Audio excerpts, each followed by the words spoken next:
नमस्कार। जैसा कि कल आपको बताया गया था कि जब रानी एलिजाबेथ दिल्ली आ रही थी, उस समय दिल्ली में अनेक तरह के कार्य किए जा रहे थे। अब आज आ गई और यह करिश्मा जो किसी ने किसी से नहीं कहा, किसी ने किसी को देखा, पर धीरे धीरे सड़कें जवान हो रही थी, अर्थात जो सड़कों में गड्ढे थे वे धीरे धीरे साफ हो रहे थे, सड़कें की धूलें साफ हो रही थी, इमारतों को कोमलांगी की तरह श्रृंगार किया जा रहा था। मानी जिस प्रकार से किसी महिला का श्रृंगार किया जाता है, ऐसे ही वहाँ की दीवारों को, वहाँ की इमारतों को सजाया जा रहा था।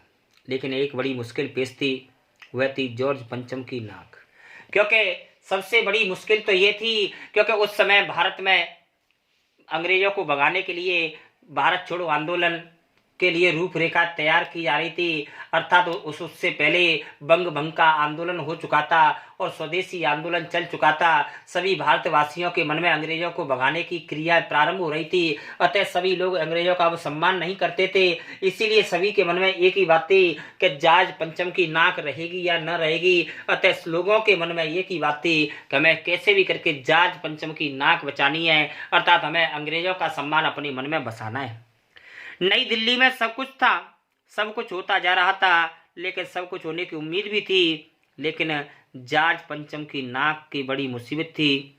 नई दिल्ली में सब कुछ था, सिर्फ वो नाक नहीं थी। इसका यहाँ पर एक प्रश्न बनता है, कवि क्या कहना चाहता है? तो कवि यह कहना चाहता है कि अंग्रेज भले ही भारत पर शासन कर रहे थे, भारत अंग्रेजों का गुलाम था, लेकिन आज जो स्थिति पहले की थी वह स्थिति अब नहीं थी। अब भारत के लोगों में अंग्रेजों के प्रति कोई सम्मान की भावना नहीं थी। इस नाक की एक बड़ी दास्तान मानी कहानी है।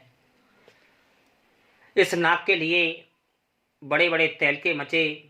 किसी वक्त आंदोलन हुए थे, माने देश में आज़ादी के लिए आंदोलन हुए, राजनीतिक पार्टियों ने प्रस्ताव पास किए, चंदा जमा किए, कई नेताओं ने भाषण दिए, गर्मा गर्म बहसें हुई, अखबारों के पन्ने रंग दिए गए। बहस इस बात पर थी कि जॉर्ज पंचम की नाक रखी जाए या हटा दी जाए। कवि कहना चाहता है कि सभी लोग बहस कर रहे थे कि हमें अंग्रेजों की गुलामी रखनी है या नहीं रखनी है। सभी लोग चाहते थे कि हम अंग्रेजों के गुलाम रहेंगे या नहीं रहेंगे। अब जैसा कि हर जगह होता है, कुछ पक्ष में होते हैं, कुछ विपक्ष में होते हैं। ज्यादातर लोग खामोश थे, खामोश होने वालों की ताकत दोनों तरफ थी। यह आंदोलन चल रहा था, हमारे देश को आजाद कराने का आंदोलन चल रहा था। जॉर्ज पंचम की नाक के लिए हथियारबंद पहरेदार तैनात किए गए। क्या मजाल का कोई उनकी इज्जत को हटा सके? हिंदुस्तान में ऐसी नाकें मानी ऐसी इज्जतें तो जगह जगह थी। जिन तक लोगों के हाथ पहुंच गए, उन्हें शानो शौकत के साथ उतारकर अजायब घरों में पहुंचा दिया। कहीं कहीं तो शाही लाट माने तस्वीरों के लिए, नाकों के लिए गुरिल्ला युद्ध हुआ, माने छापा मार नीति से उनको किसी प्रकार से हटाने का प्रयास किया गया। उसी जमाने में एक हादसा हुआ कि इंडिया गेट के सामने रहने वाली जॉर्ज पंचम की लाट को एकाएक गायब हो गई। माने जो लाट पर जो नाक लगी हुई थी वह लाट गायब हो गई। अर्थात 1912 के बाद में हमारे भारत की आजाद जो राजधानी थी वह कलकत्ता से दिल्ली स्थानांतरित की जा रही थी। अतः कवि यहाँ पर कहना चाहता है कि दिल्ली में सब कुछ तो था, लेकिन अंग्रेजों का अब वह पहले वाला सम्मान नहीं था जो अंग्रेजों को पहले सम्मान दिया जाता था। हथियार बंद पहरेदार अपनी जगह पर तैनात रहे, गश्त लगती रही और लाट की नाक चली गई।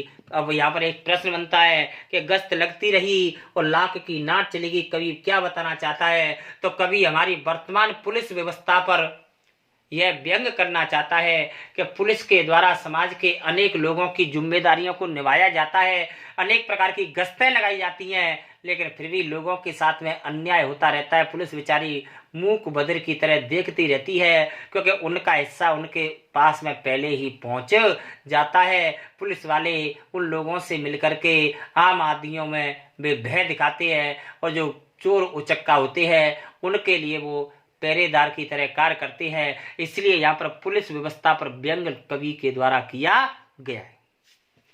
रानी आए और नाक न हो, लेकिन अंग्रेजों के द्वारा जब रानी आती है, लेकिन रानी के लिए अगर सम्मान की भावना नहीं है तो एकाएक परेशानी बढ़ेगी। बड़ी सरगर्मी हुई, देश के खैर ख्वाह माने देश का भला चाहने वालों की मीटिंग बुलाई गई।